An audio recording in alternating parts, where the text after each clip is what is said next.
नमस्कार दोस्तों, मैं पुनीत काशीवाला मिश्रा और आप देख रहे हैं द मानस वॉइस पर विशेष कार्यक्रम विचारों का रण।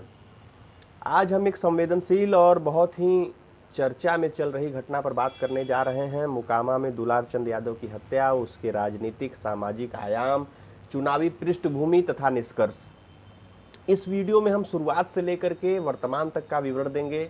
साथियों, अंत में आपका विचार भी जानना चाहेंगे, लेकिन इससे पहले यदि आपने हमारे चैनल को लाइक और सब्सक्राइब नहीं किया है तो प्लीज़ हमारे चैनल को सब्सक्राइब कर लीजिए ताकि हमारा सबसे पहले वीडियो आप तक पहुंचे। बिहार के पटना जिले में स्थित मोकामा विधानसभा क्षेत्र लंबे समय से राजनीतिक हिंसा और बाहुबलियों की राजनीति के लिए जाना जाता रहा है। हाल ही में यहाँ एक बड़ी घटना घटी है। मोकामा में जनसुराज पार्टी के प्रचार अभियान के दौरान दुलार चंद यादव की गोली मार करके हत्या कर दी गई है।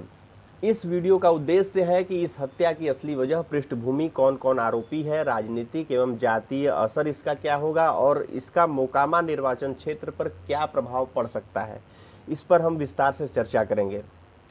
दिनांक लगभग 30 अक्टूबर 2025 की सुबह मानी जा रही है जब मोकामा में जनसुराज पार्टी के प्रचार के दौरान दुलार चंद यादव को गोली लगी। दुलार चंद यादव, जिनकी उम्र लगभग 75 से 76 वर्ष बताई जा रही है, प्रचार अभियान में शामिल थे और किसी विवाद के बाद गोलीबारी की घटना हुई। पोस्टमार्टम रिपोर्ट में पाया गया है कि घाव हार्ट, लंग्स और सारी चीज़ों को प्रभावित करके कार्डियो रेस्पिरेटरी फेल्योर हुआ था, जो हत्या की दिशा में इशारा करता है।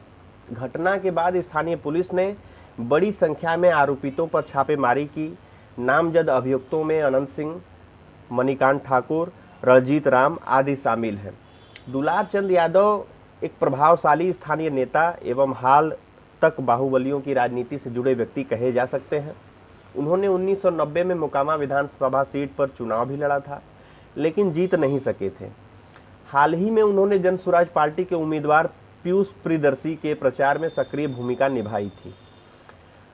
अनंत सिंह मोकामा का जाना पहचाना नाम है। लंबे समय से इस क्षेत्र में राजनीति कर रहे बाहुबली नेता माने जाते हैं। इस हत्या के बाद उनका गिरफ्तार होने का समाचार आया है, जिससे राजनीतिक हलचल बढ़ गई है। मोकामा में भूमिहार, यादव, धानुक जातीय समूहों की महत्वपूर्ण संख्या है। इस हत्या से यादव और धानुक तबके में गुस्सा देखा जा सकता है, जिससे जातीय ध्रुवीकरण की स्थिति बन सकती है। राजनीतिक दल इस घटना को कानून व्यवस्था की विफलता और जंगल राज की वापसी के प्रमाण के रूप में पेश कर रहे हैं। पटना पुलिस ने अनंत सिंह को गिरफ्तार कर लिया है और उन्हें इस हत्या के मामले में मुख्य आरोपी नामित किया गया है। पुलिस ने विभिन्न स्थानों पर छापेमारी की है और इस घटना में शामिल अन्य अभियुक्तों की तलाश जारी है।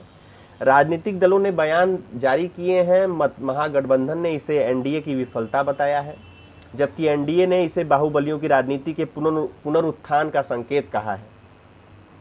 यह घटना चुनावी रणनीति को प्रभावित करेगी। कौन सा गठबंधन इसको अपने पक्ष में मोड़ पाएगा? जनसुराज को एक मौका दिखाई दे रहा है। वह बाहुबली जनता राजनीति को चुनौती दे सकते हैं। वहीं इस हत्या के बाद मोकामा की जनता में कानून व्यवस्था का भरोसा कम हो सकता है, जिसका असर वोटिंग व्यवहार पर पड़ सकता है।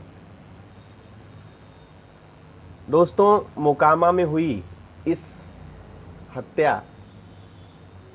के कारण जिस पर सिर्फ एक मामला नहीं बल्कि बिहार की राजनीति, जात बल का पूरा इतिहास टिका हुआ है। आज हम जानेंगे कौन था दुलार चंद यादव, क्यों हुआ, उसे निशाना क्यों बनाया गया, उसकी हत्या क्यों की गई, इस हत्या का असर अगले सप्ताह होने वाले विधानसभा चुनाव पर पड़ रहा है।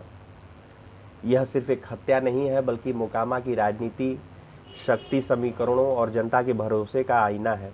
अगर हम वोट के समय बाहुबलियों की राजनीति को चलने दें तो राज्य की तस्वीर क्या होगी?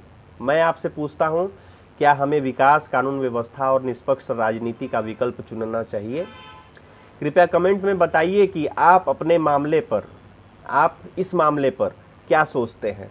और अगर आप चाहें तो मैं अगली वीडियो में इस पर आगे के पहलुओं पर, जैसे पुलिस की कार्रवाई, फॉरेंसिक रिपोर्ट व अन्य जरूरी सवाल ले सकता हूं। धन्यवाद। मैं पुनीत द मानस वॉइस के इस कार्यक्रम विचारों के रण में आज के दिन इतना ही। देश पहले, दल बाद में। आज के लिए इतना ही। धन्यवाद।